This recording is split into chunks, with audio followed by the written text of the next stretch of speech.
Olá!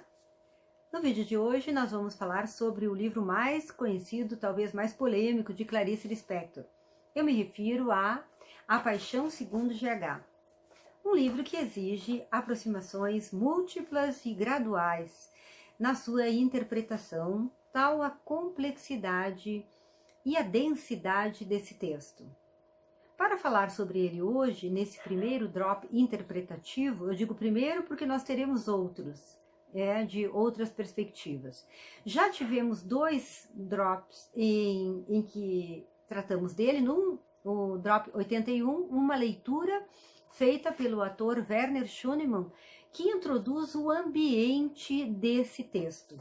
E também no drop número 2, se eu não me engano, em que fazemos a leitura da nota prévia, em que Clarice Lispector orienta como o leitor deste livro deve lê-lo.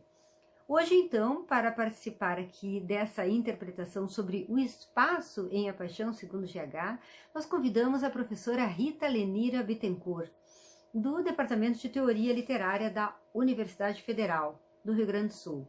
Ela gentilmente aceitou o nosso convite e se junta a nós aqui nessas homenagens a Clarice Lispector.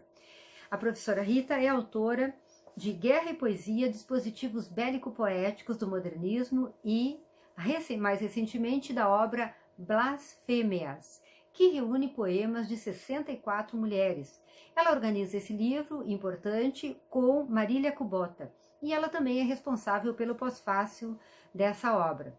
Ouçamos agora o que a professora Rita tem a dizer sobre o espaço em A Paixão Segundo GH e desde já agradeço imensamente a sua preciosa colaboração aqui nessas homenagens a Clarice Lispector.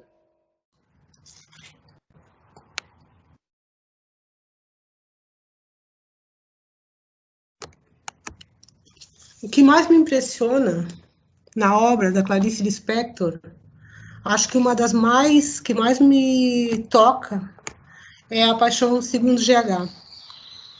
Toda vez que eu releio esse livro, eu encontro outras possibilidades de entender a literatura.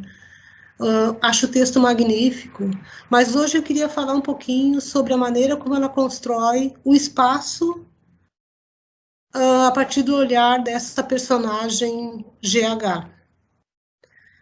A primeira coisa que me chama a atenção é como ela consegue, situando essa personagem num quartinho branco,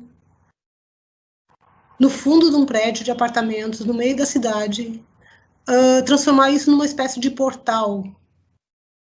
A imagem mais impactante, eu acho, de início, é aquele desenho, aqueles traços, aquele contorno do casal e da criança na parede do quarto, branco, iluminado pelo sol, que lembra muito, que joga a gente para uma espécie de afresco traçado na parede de uma caverna. Outra coisa que também surge ao longo da narrativa é a dimensão que esse quarto, esse espaço minúsculo, né, adquire como uma espécie de torre, onde ela enxerga do alto, de cima, nós, humanidade, nós, pessoas, como seres minúsculos, como seres insignificantes, capazes das maiores atrocidades e incapazes de olharmos uns para os outros. Eu também vejo muito uma espécie de posicionamento à beira de um abismo. É como se ela estivesse desse quarto olhando para toda a humanidade, presente, passado, futuro, né, numa relação transtemporal, transespacial, e refletisse sobre o que nós fizemos conosco, com o mundo, com as pessoas, com as coisas.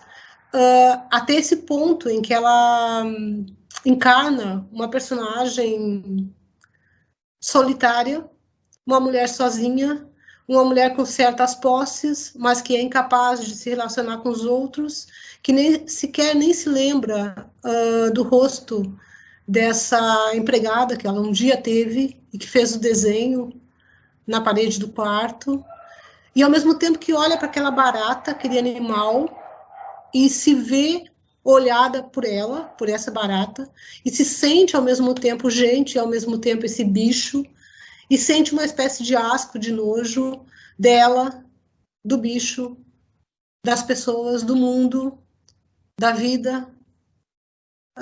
É uma reflexão amarga, mas ao mesmo tempo bastante esperançosa. Eu enxergo também nessa paixão, né, nessa comunhão, nesse lugar escondido no fundo de um prédio, uma busca por um contato.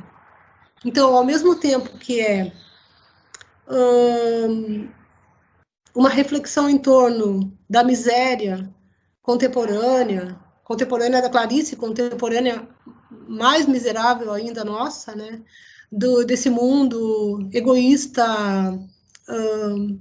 individualista, capitalista, acumulador, insensível, ao mesmo tempo que é uma reflexão sobre isso, também ao promover esse contato, ao abrir essa porta e enxergar aquele sol e aquela imagem e promover toda essa reflexão dentro desse quarto, acaba por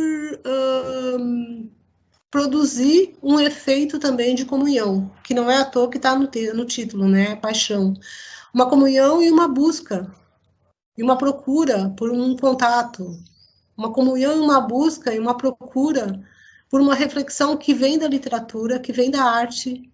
São muitas imagens que aparecem aí, né? Desde os afrescos, que eu já falei, mas também aparece deserto, caravanas, aparece gente trabalhando, aparece grandes produções humanas, artísticas, grandes pinturas.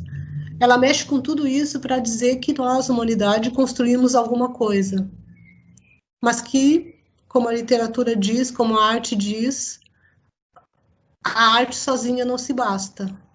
A arte pode nos ensinar, mas não vai nos fazer mudar se nós não quisermos.